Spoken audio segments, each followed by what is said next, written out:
Assalamualaikum warahmatullahi wabarakatuh. Nama saya Ahmad Ginanjar. NIM saya 2206145. Saya dari program studi Teknik Informatika di Institut Teknologi Garut. Nah, di video kali ini saya akan membahas mengenai kelebihan dan kekurangan NFA dan juga DFA. Kemudian yang kedua, membuat DFA yang ekuivalen dari NFA. Oke, langsung saja ke pembahasan pertama, yaitu kelebihan dan kekurangan NFA dan juga DFA. Di sini ada tiga kategori ataupun kelebihan dan kekurangan itu dinilai dari tiga segi, yaitu segi transisi dan juga segi pembacaan string. Yang terakhir, segi implementasi model. Pertama ada NFA atau Non-Deterministic Finite Automaton. Dari segi transisi, NFA ini memiliki kelebihannya, memiliki transisi yang tidak deterministik, yang berarti simbol masukan dapat mengarah pada beberapa keadaan potensi. Ini memungkinkan NFA untuk mengenali bahasa yang lebih kompleks dengan lebih sedikit keadaan. Kemudian kekurangannya dari segi transisi ini, NFA ini dapat membuat NFA sulit dimengerti dan diimplementasikan karena ada banyak kemungkinan jalur yang dapat diambil selama pengenalan string. Kemudian dari segi pembacaan string, kelebihan NFA ini dapat mengenali string yang memiliki percabangan atau pilihan dalam transisi. Ini memberikan NFA fleksibilitas dalam mengenali bahasa yang DFA mungkin tidak bisa mengakui kelebihan atau fleksibilitas ini. Kemudian kekurangannya, mungkin ada beberapa jalur yang benar dalam membaca string yang dapat membingungkan dalam analisis dan pemahaman pengenalan bahasa. Kemudian dari segi implementasi model, NFA ini kelebihannya adalah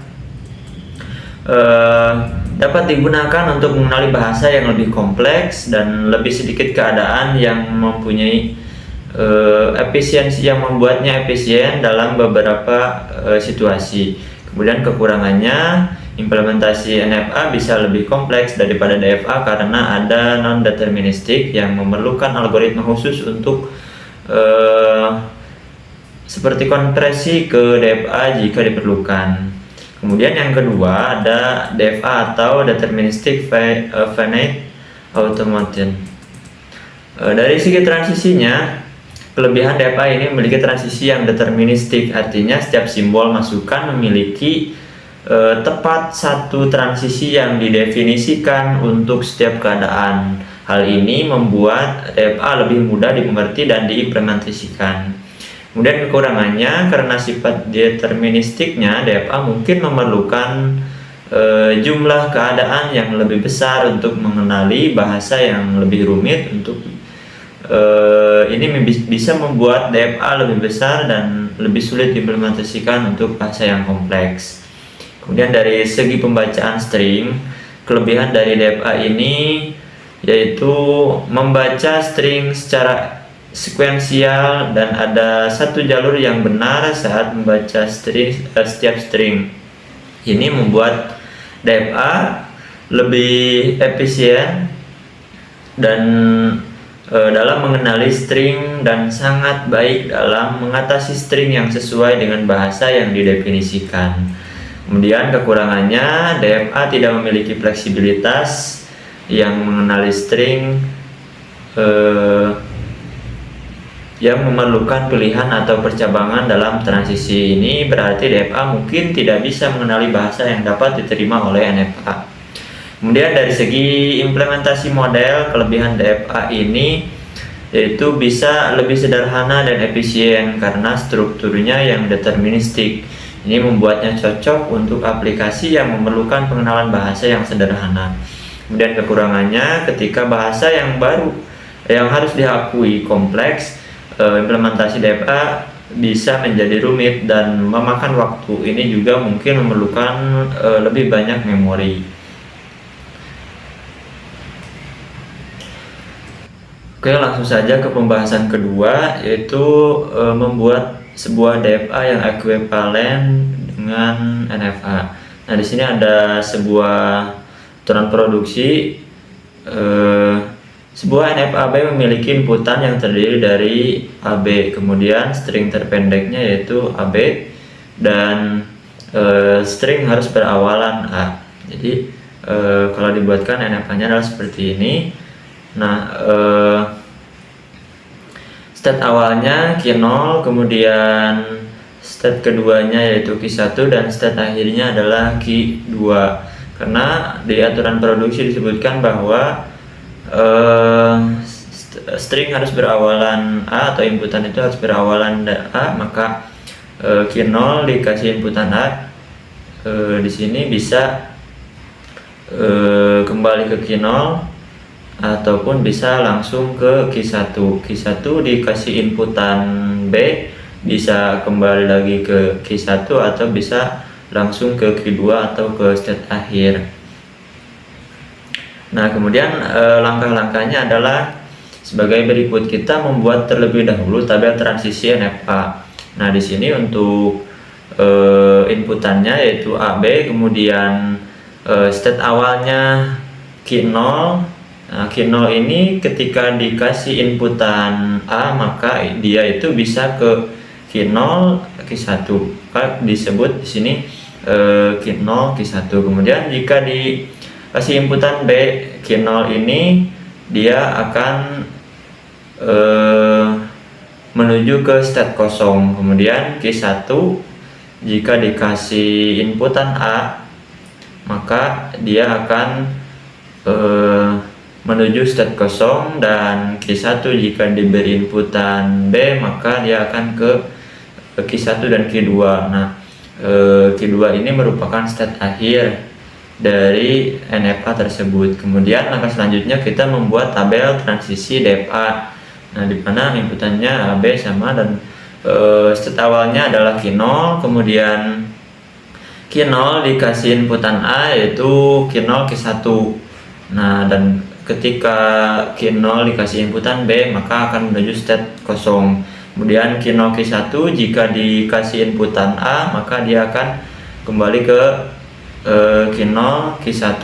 Kemudian Q0 Q1 jika diberi inputan B, maka dia akan menuju ke Q1 Q2. Nah, Q1 Q2 ini jika dikasih inputan A, maka dia akan menuju ke state kosong, dan Q1 Q2 ini jika diberi inputan B, maka dia akan menuju ke state akhir atau Q1 Q2. Nah, untuk DFA nya seperti ini. Setelah dilakukan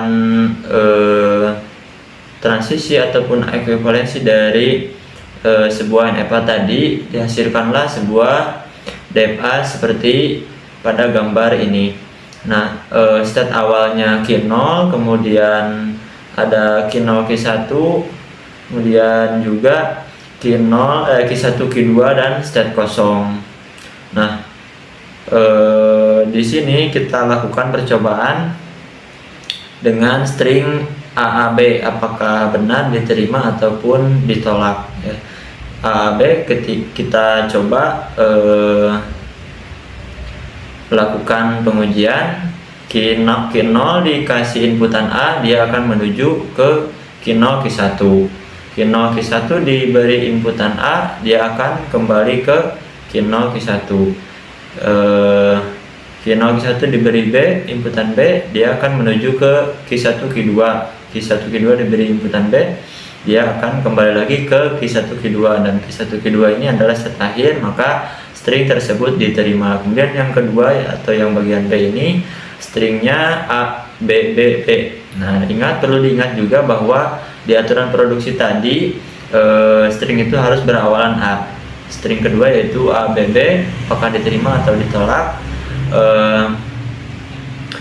Q0 dikasih inputan A, dia akan menuju ke Q0 Q1. Q0 Q1 diberi inputan B, dia akan menuju ke Q1 Q2. Q1 Q2 diberi inputan B, walaupun berkali-kali tetap dia akan kembali lagi ke Q1 Q2.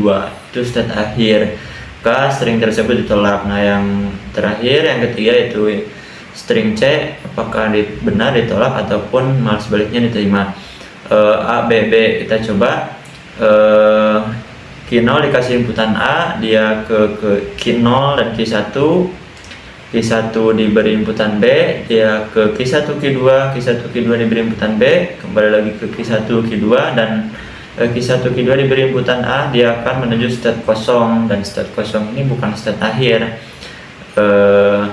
Maka string tersebut ditolak. Itulah proses ekuivalensi ataupun membuat sebuah DFA yang ekuivalen dari NFA.